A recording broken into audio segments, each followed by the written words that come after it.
इस कथा में अर्जुन की बातें सत्य जान पड़ती है। जहाँ लड़ाई होती है वहाँ समय, संपत्ति और व्यक्ति का नाश हो जाता है। लोभ के कारण जिनका विवेक विचार लुप्त हो गया है, ऐसे ये दुर्योधन आदि कुल का नाश करने से होने वाले दोष को और मित्रों के साथ दोष करने से होने वाले पाप को नहीं देखते, तो भी हे जनार्दन, कुल का नाश करने से होने वाले दोष को ठीक ठीक जानने वाले हम लोग इस पाप से निवृत्त होने का विचार करना चाहिए। इतना मिल गया, इतना और मिल जाएगा, फिर ऐसे मिलता ही रहे। ऐसे धन, जमीन, मकान, आदर, प्रशंसा, पद, अधिकार आदि की तरफ बढ़ती हुई लालसा का नाम लोभ है।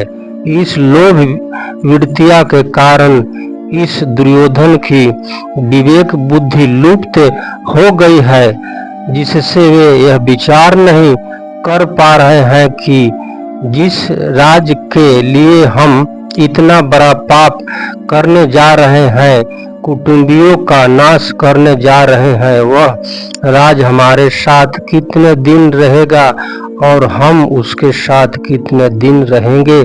हमारे रहते हुए यह राज चला जाएगा तो हमारी क्या दशा होगी, और राज के रहते हुए हमारे शरीर चले जाएंगे तो क्या दशा होगी। क्योंकि मनुष्य संयोग का जितना सुख लेता है, उससे वियोग का उतना दुख उसे भोगना ही पड़ता है। संयोग में इतना सुख नहीं होता जितना वियोग में दुख होता है। तात्पर्य यह है कि अंतकरण में लोभ छा जाने के कारण इनको राज ही राज दिखाई पड़ता है। कुल का नाश करने से जिनका भयंकर पाप होगा वह इनको दिख ही नहीं रहा है। जहाँ लड़ाई होती है वहाँ समय, संपत्ति, शक्ति का नाश हो जाता है। तरह तरह की चिंताएं और आपत्तियां आ जाती है। दो मित्रों में भी आपस में खटपट मच जाती है। मन में दुख हो जाता है। कई तरह का मतभेद हो जाता है। मतभेद होने से वैर भाव हो जाता है। जैसे द्रुपद और द्रोण दोनों बचपन के मित्र थे, परंतु राज मिलने से द्रुपद ने एक दिन ब्राह्मण द्रोण का अपमान करके उस मित्रता को ठुकरा दिया। इससे राजा द्रुपद और द्रोणाचार्य के बीच वैर भाव हो गया। अपने अपमान का बदला लेने के लिए द्रोणाचार्य ने मेरे द्वारा राजा द्रुपद को परास्त करवाकर उसका आधा राज ले लिया।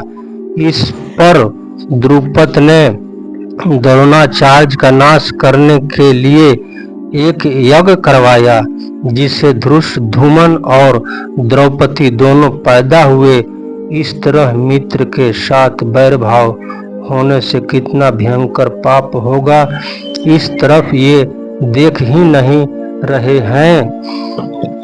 कृपया इस कथा को ध्यान पूर्वक श्रवण करते रहें। कुल का क्षय होने पर सदा से चलते आए कुल धर्म नष्ट हो जाता है, और धर्म का नाश होने पर बचे हुए संपूर्ण लोक का संपूर्ण कुल को अधर्म दबा लेती है। जहाँ युद्ध होता है तब उनमें कुल वंश का क्षय हो जाता है।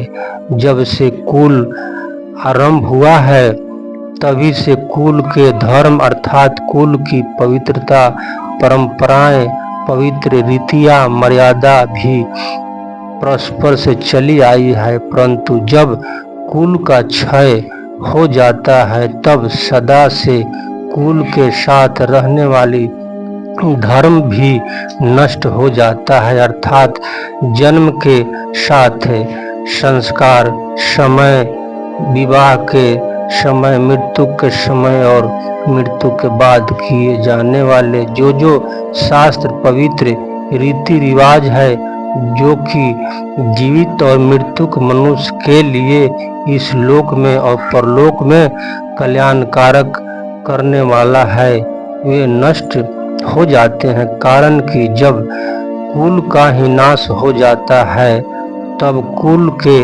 आश्रित रहने वाले धर्म किसके आश्रित रहेंगे? कुल की पवित्र मर्यादाएं, पवित्र आचरण नष्ट हो जाता है, तब धर्म का पालन न करना और धर्म के विपरीत काम करना, अर्थात करने लायक काम को न करना और न करने लायक काम को करना, अधर्म संपूर्ण कुल को दबा लेता है, अर्थात संपूर्ण कुल में अधर्म छा जाता है। अब यहाँ यह शंका होती है कि जब कुल नष्ट हो जाएगा, कुल रहेगा ही नहीं, तब अधर्म किसको दबाएगा? इसका उत्तर यह है कि जो लड़ाई के योग पुरुष हैं, वे तो युद्ध में मारे जाते हैं, किंतु जो लड़ाई के योग नहीं हैं, ऐसे जो बालक और स्त्री पीछे बच जाता है, उनको अधर्म दबा देता है। कारण कि जब युद्ध में शास्त्र विद्या व्यवहार आदि के जानकारक और अनुभवी पुरुष मर जाते हैं, तब पीछे बचे लोग को अच्छी शिक्षा देने वाला, उन पर शासन करने वाला नहीं रहते। इससे मर्यादा का, व्यवहार का ज्ञान न होने से वे मनमाना आचरण करने लग जाते हैं, अर्थात वे करने लायक काम तो करते नहीं और न करने लायक काम को करने लग जाते हैं, इसलिए उनमें अधर्म फैल जाता है। तपस्वी महेश कुमार भागवत कथा उपदेश श्रद्धा और स्नेह के साथ सुनाया, और आप हमारे वीडियो को देखते रहें। तपस्वी महेश कुमार आपको प्रणाम करता है।